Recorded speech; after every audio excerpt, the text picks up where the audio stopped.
You know, we always look up to the stars when we think about alien worlds. But what if I told you some of the absolute strangest landscapes imaginable existed right here, deep in our own planet's past?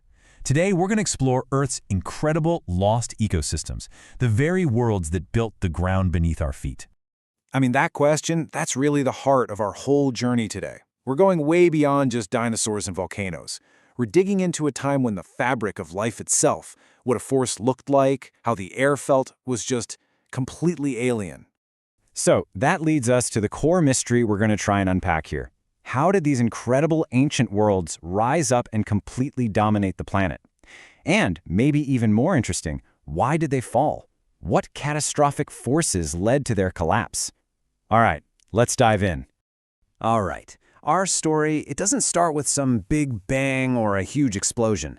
Nope, it begins with a silent green creep across a barren, rocky planet. This is the story of how life itself first began to terraform the land. Okay, so to get our bearings, let's just zoom out for a second. The story we're telling spans an absolutely immense amount of time. We're talking from the very first humble little plants that started colonizing land over 400 million years ago, all the way to the great megafauna of the last ice age. It's a huge timeline. So let me introduce you to the first hero of our story, Cooksonia. And I know, it might not look like much, right? It's just a few centimeters tall, it has no leaves, no real roots to speak of. But don't let that fool you. This tiny little organism was an absolute revolutionary, one of the very first pioneers to conquer the land. And the scale of their impact? Oh, it was planetary. We're talking over millions and millions of years. These tiny plants fundamentally changed the atmosphere, just pumping it full of oxygen. They broke down sterile rock, creating the very first soil. That kicked off this incredible evolutionary cascade that would change life on Earth forever. Seriously, they weren't just living on the planet, they were building it. And from those super tiny beginnings, life just exploded. I mean, soon, plants were reaching these towering heights. Take a look at this number, 30 meters. That's about 100 feet. That was the height of Archaeopteryx, one of the very first true trees. And this wasn't just a plant, you know. It was an engine for creating the world's first complex forests. We're talking shaded undergrowth, deep roots that literally changed the course of rivers. A total game changer. Okay, so what the stage set? Life didn't just grow, it became colossal. And now we're going to dive into two of Earth's most spectacular lost worlds, right when they were at the absolute peak of their power. First up, I want you to try and picture a world about 360 million years ago, okay? The air is thick, it's warm, it's humid. There are no seasons, just one endless, steamy swamp that stretches across entire continents. Welcome to the Carboniferous period.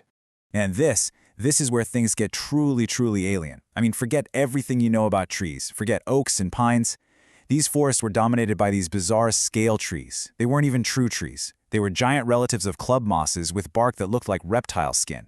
You had giant horsetails shooting up like massive bamboo, and these mysterious pillars, which might have been giant fungi, towering over the whole thing. And oh yeah, in all that oxygen-rich air, the insects grew to absolutely terrifying sizes. Okay, now let's jump way forward in time and shift to a completely different world. We're leaving those hot, sticky swamps far behind and heading for the cold, dry, windswept plains of the last ice age. This was the Mammoth Steppe. And get this, it was the single largest ecosystem our planet has ever seen. Now, unlike the tundra we see today, this was anything but barren. It was a rich, productive grassland that stretched all the way from Spain clear across to Canada.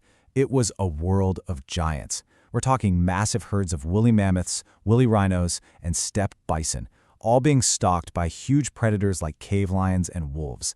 Just incredible.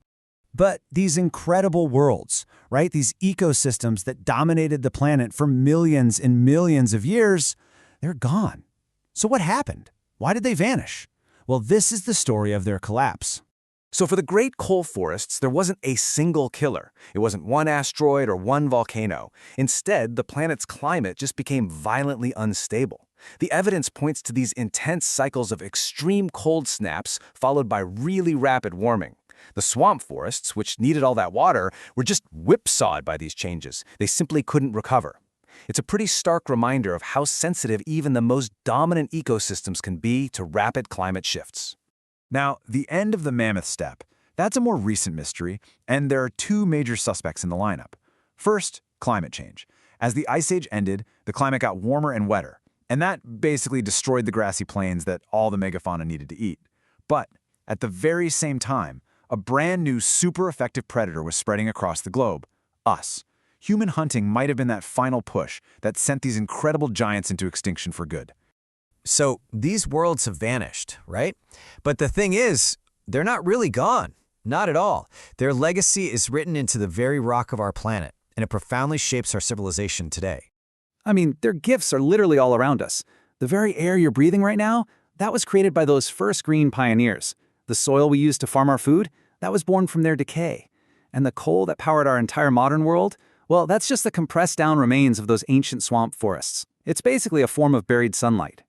And what's truly amazing, and this is so cool, is that these lost worlds aren't entirely gone. Tiny little fragments still exist. Way up in the mountains of Central Asia, there's a modern-day version of the Mammoth Steppe. It's like a living echo of the Ice Age, where some of the very same ancient communities are still hanging on. So, the history of all these lost worlds, it really leaves us with a powerful final thought. All the landscapes that we see as permanent, our forests, our grasslands, our coastlines, they're all temporary when you look at a geological timescale. And it kind of makes you wonder, right? When future scientists look back at our era, millions of years from now, what lost world will they be studying?